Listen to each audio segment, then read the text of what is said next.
confiou a mim essa palavra de estar aqui. Agradeço ao Jefferson, ao Roberto. Hoje nós vamos falar de um assunto muito bom, que eu gosto muito de falar, né? Nós vamos falar hoje sobre o amor de Deus, que Ele faz na nossa vida, como que nós chegamos como que nós chegamos até aqui, como foi o início e como estamos hoje. O tema da nossa mensagem é como Deus nos vê, filhos ou servos. Queria que você pensasse um pouquinho aí na sua mente, como você acha que Deus te vê, ou até mesmo como você quer que Deus te veja, tá? Que no final da mensagem eu acredito que ou você vai mudar o seu pensamento ou você vai fortalecê-lo cada vez mais, tá? A nossa palavra ela está em Gálatas 4, de 1 a 7. Mas os irmãos não precisam se preocuparem em procurarem na Bíblia, que eu já coloquei o texto ali. Mas é importante você abrir para acompanhar, mas a gente vai ler o texto ali, tá? Antes de mais nada, eu quero passar uma passagem anterior a isso aí, tá? Que eu vou colocar ali. Vamos lá. Tudo começou, né? Tudo começou lá em Atos 9, 15 e 16. Mas o Senhor disse: vai, porque este é para mim um instrumento escolhido para levar o meu nome perante os gentios e reis, bem como perante os filhos de Israel, pois eu lhe mostrarei quanto lhe importa sofrer pelo meu nome. Irmãos, esse texto eu extraí da convenção do apóstolo Paulo. Foi através do apóstolo Paulo que nós, os gentios, porque nós não somos judeus, éramos gentios. Então nós, os gentios, fomos escolhidos por Deus através do apóstolo Paulo para que nós pudéssemos conhecer o Evangelho. Porque até então, até aquela parte ali no capítulo 9, os judeus achavam que esse Evangelho era só para eles, tanto que era só pregado entre eles.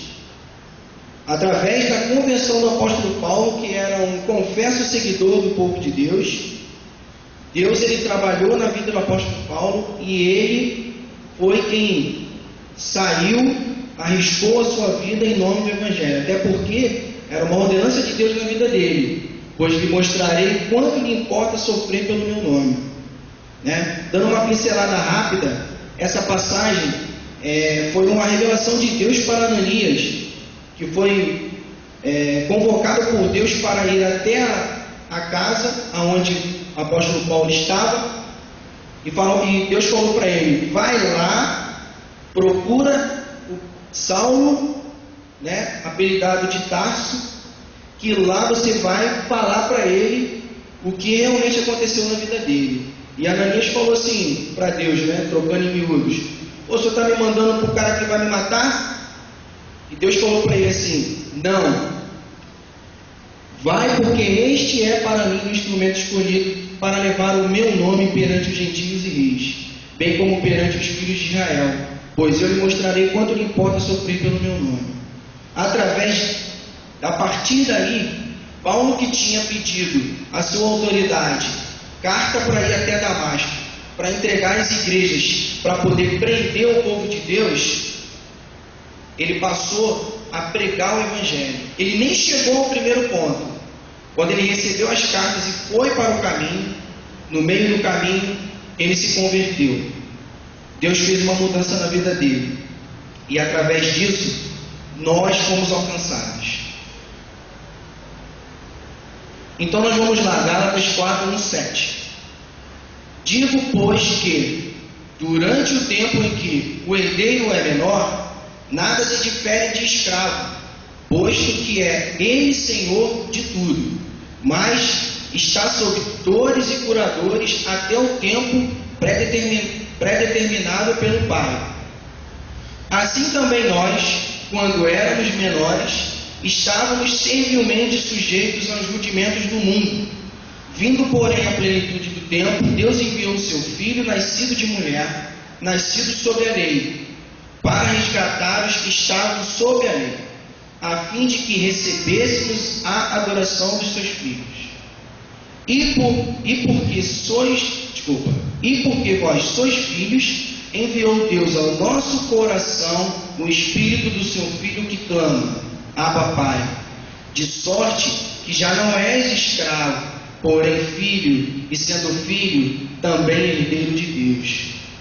Essa é a palavra de Deus para a nossa noite. A partir daquele momento, Paulo foi para as igrejas, né? Passou pelas igrejas, passou por Corinto, passou pelos Romanos, Coríntios, chegou aqui em Gálatas, né?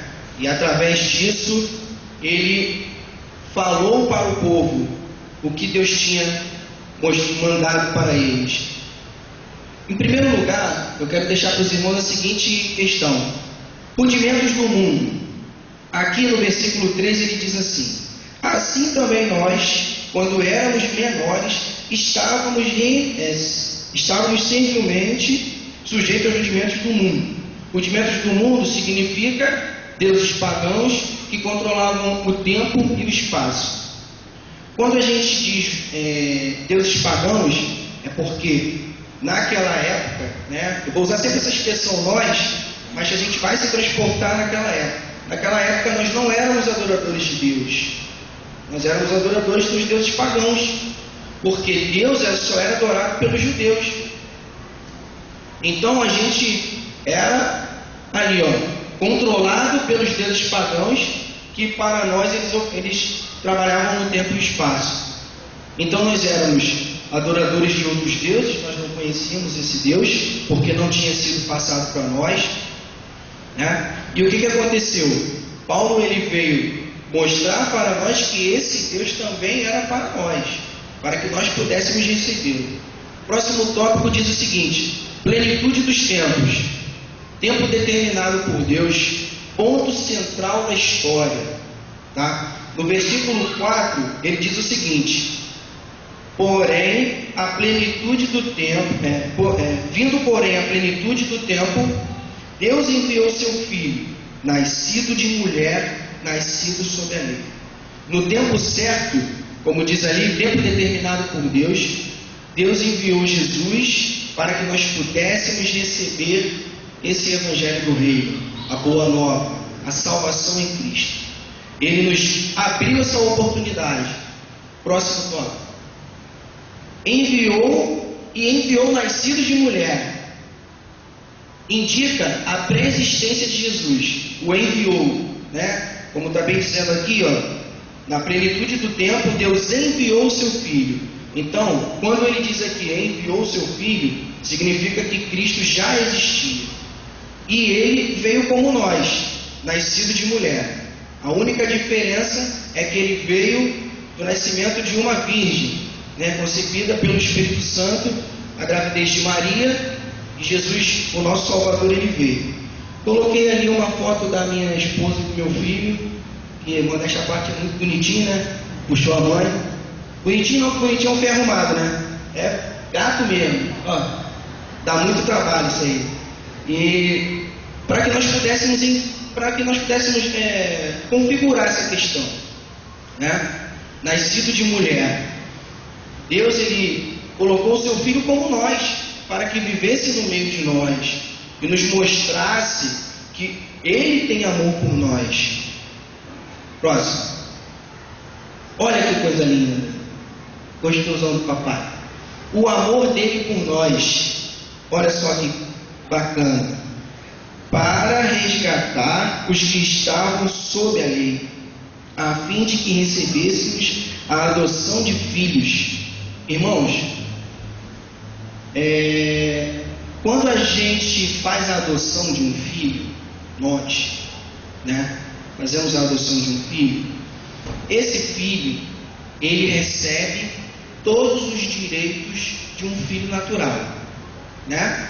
Você registra ele, vai lá, cartório, tudo direitinho, pai, mãe, avô, avó, ele recebe tudo aquilo que um filho natural recebe. Só tem uma diferença.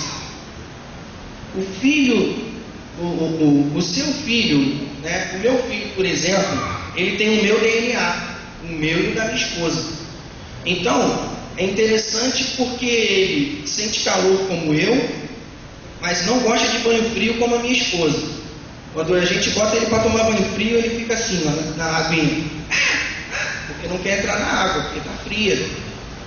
Isso ele puxou de alguém, puxou da mãe dele, e outras coisas que ele puxou de nós, os dedinhos, o rosto, o nariz, né? O sonho da minha esposa é que o meu filho nascesse com o nariz dela, fininho, de europeu, só que ela se quebrou, que ele nasceu de batata, igual o meu, né? Nariz de brasileiro, batatinha, e é lindo assim mesmo, né? Não tem jeito. Então, nós desejamos as coisas para os filhos, mas Deus é que determina a escolha dele.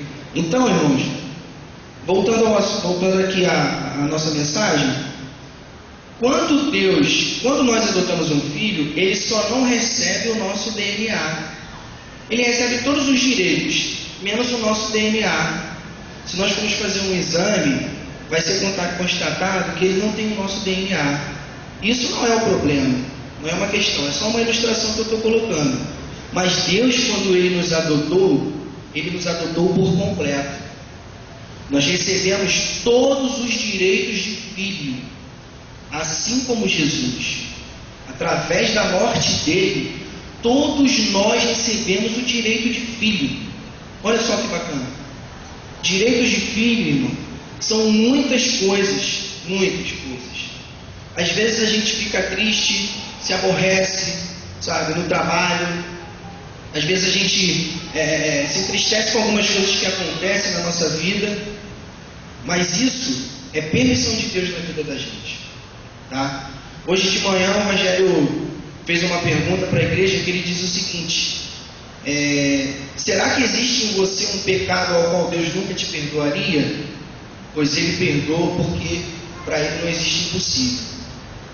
Eu vou pegar um ganchinho nessa palavra dele e vou usar isso. Porque se nós somos pecadores, cometemos erros, mas se arrependemos desse erro e mudamos o curso da história, Deus ele tem poder para nos perdoar. Deus ele tem poder para abençoar a nossa vida, porque é uma promessa dele. Cristo ele morreu sem pecado nenhum, para que nós pudéssemos receber esse direito de filho. E como é que nós recebemos esse direito de filho? Recebemos aqui, ó. Ele enviou aos nossos corações o Espírito do seu Filho. Isso está no versículo 6. E porque vós sois filhos, enviou Deus ao nosso coração o Espírito de seu Filho, que clama: Abba, Pai. Essa expressão Abba, Pai foi Cristo na crucificação. Ele clamou a Deus dessa forma. Ele nos deu o Espírito do Filho para que nós pudéssemos ter uma vida de filho. Nosso DNA é o DNA de Deus. Nós somos imagem e semelhança dele. Isso aqui é mais uma prova de que nós somos herdeiros de Deus para receber todas as bênçãos que Ele tem para nos dar. Não podemos achar que somos melhor do que o outro por uma questão financeira, uma questão de oportunidade. Todos nós somos iguais porque todos nós recebemos a mesma porção de bênção. E se nós estivermos preparados para recebermos, cada dia mais receberemos mais. Em seguida ele diz assim: de sorte que já não és escravo, porém filho, e sendo filho, também herdeiro de Deus. Irmãos, eu passei por uma experiência muito boa com Deus há uns 4 anos atrás, mais ou menos, 2009, para ser mais exato. Eu trabalhava com um comandante cristão, né? E a gente falava muito de Deus e sobre a Bíblia. Na época eu ainda não fazia seminário, ele é professor de seminário. E chegou um certo passou o Natal, Ano Novo, e de repente eu percebi que ele estava meio indiferente comigo, falava pouco e tal, e eu achei aquilo estranho, porém eu respondi da mesma forma ao que ele estava me dando.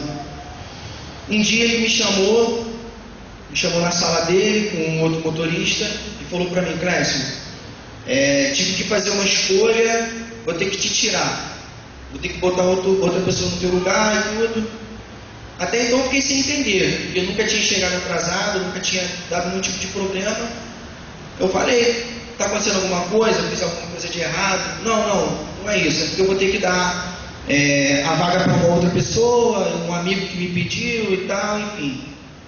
Eu fui tirado de vaga e voltei para o setor dos motoristas, o setor de transporte, para dirigir normalmente, fazer exercícios, dar serviço. Então, eu tinha uma vida ao qual eu trabalhava de segunda a sexta, não dava serviço, não tinha preocupação com isso. Passei a dar serviço novamente, fazer manobra, ficar longe de casa e tal.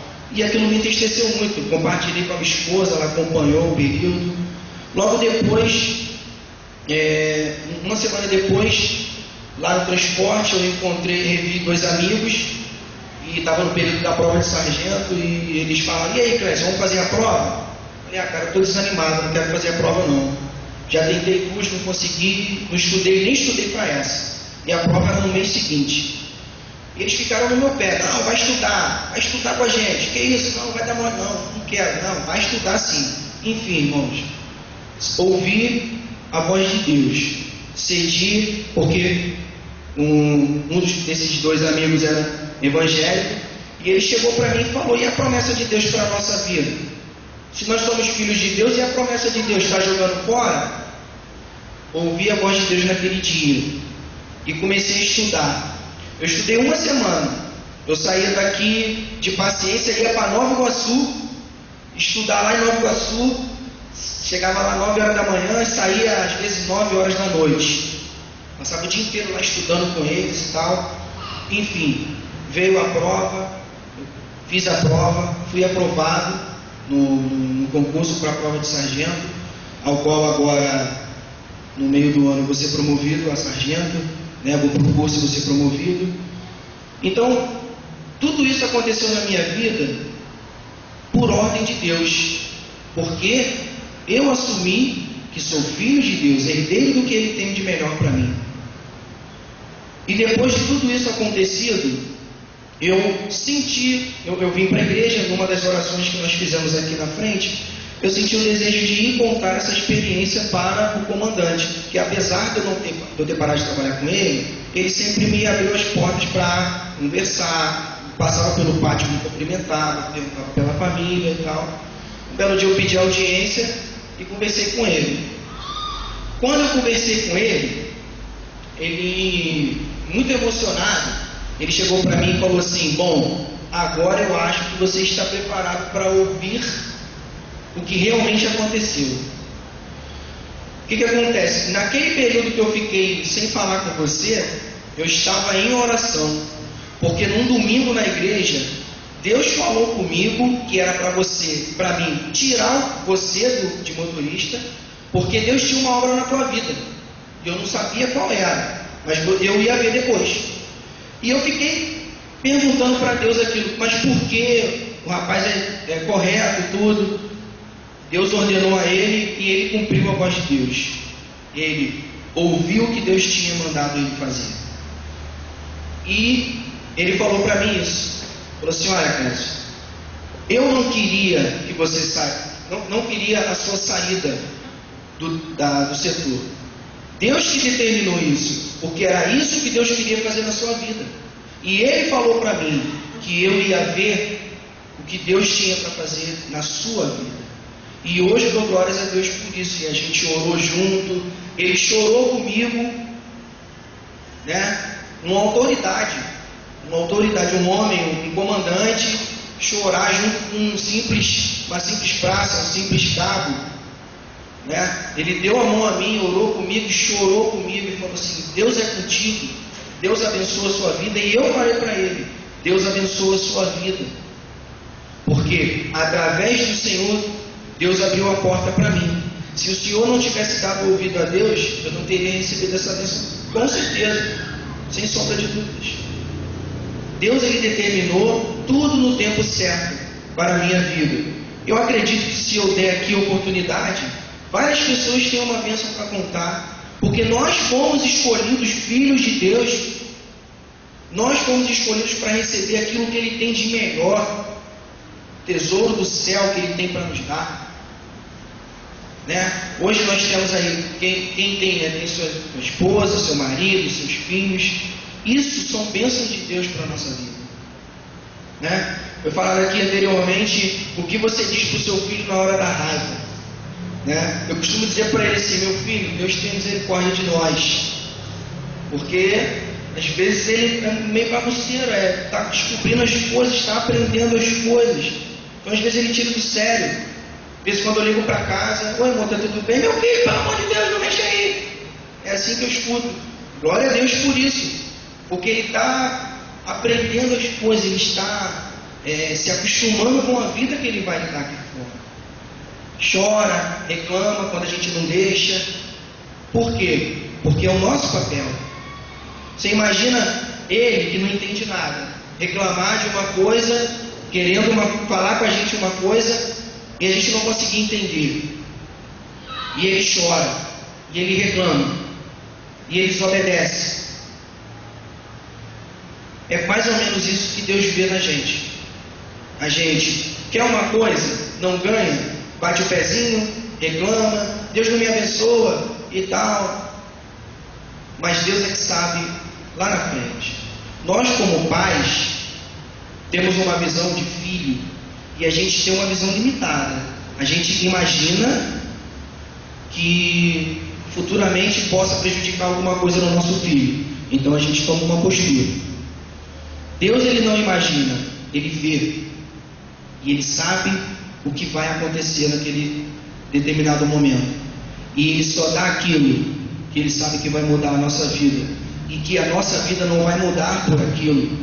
Porque a nossa vida diante de Deus vai permanecer. Muitas das vezes a gente deixa de ganhar algo porque Deus vê que aquilo não vai ser bom para nós. Mas nós não temos consciência disso. Quando eu saí da função de motorista, eu reclamei horrores, porque eu não sabia o que Deus tinha preparado para mim. E Deus teve misericórdia da minha vida. Porque assim como eu reclamei, Ele podia pegar e falar: então já que tu está reclamando muito, então eu não vou fazer nada disso para você não. Eu vou deixar para lá. Mas Deus, Ele teve misericórdia da minha vida. E Deus, Ele abençoou a minha vida. Eu vou deixar um versículo para os irmãos, né? Já estou próximo da conclusão. Queria chamar o Leonardo, Ministério de Louvor, aqui à frente, que a gente já vai estar encerrando. Eu tenho uma leitura para dizer para os irmãos o seguinte: olha só o desejo de Deus na nossa vida.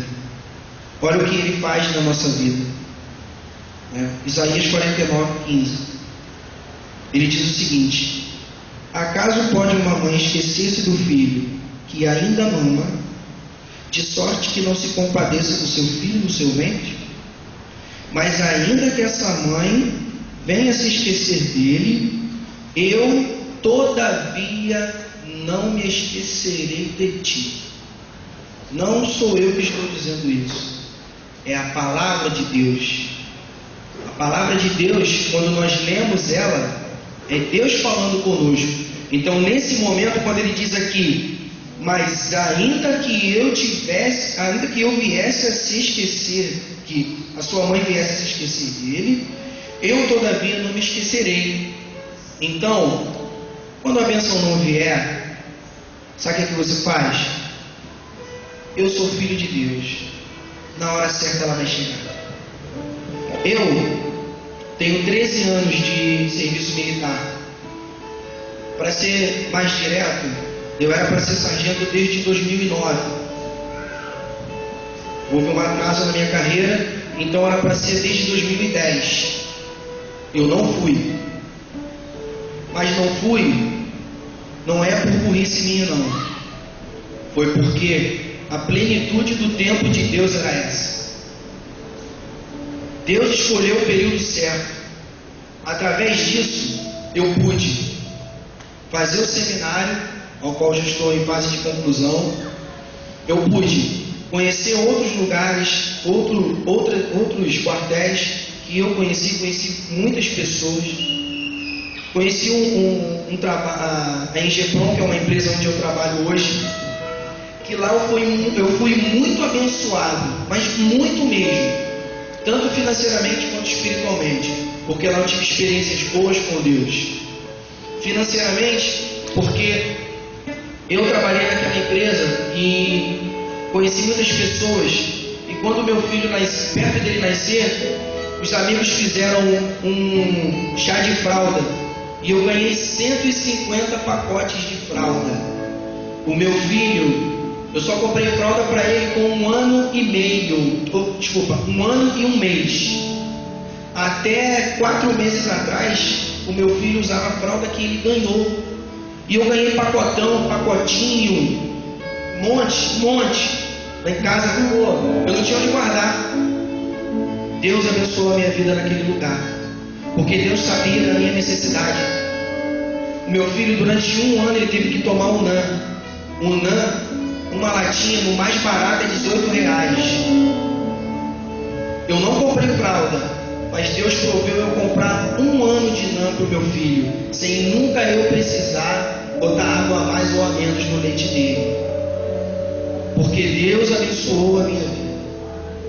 Eu não sou especial não, irmão, não sou melhor do que ninguém, sou pecador, sou falho, como todos os irmãos, mas eu abraço aquilo que Deus me promete e aquilo que Deus me dá.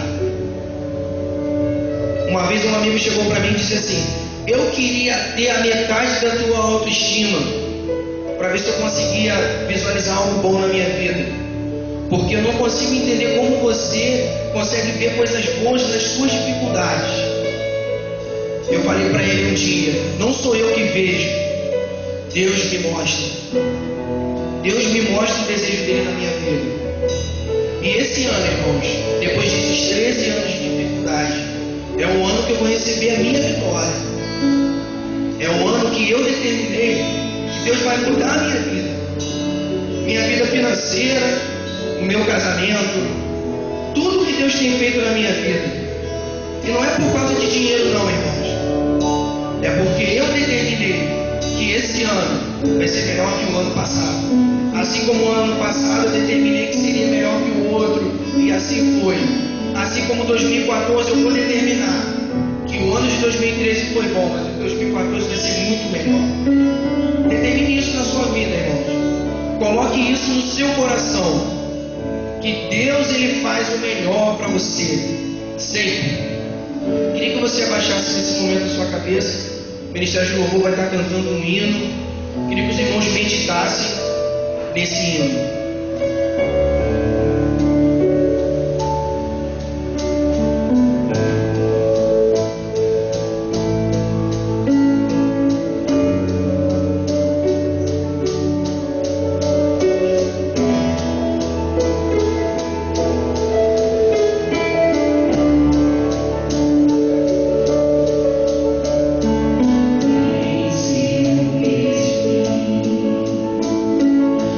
Você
tarde você. Nesse momento, eu quero dar oportunidade aos nossos amigos que ainda não se decidiram diante de Cristo, que ainda não conhecem esse Cristo e que hoje querem mudar a sua história. Hoje Deus está te dando uma oportunidade de te mostrar o que Ele quer fazer na sua vida. Mas para Ele te mostrar, você tem que fazer a diferença. Você tem que dar o passo inicial. Deus ele não vai te obrigar a fazer o que você não quer. Mas quando você diz, eu aceito, Ele te recebe. Nesse momento, existe algum irmão que deseja se decidir ao lado do Senhor Jesus?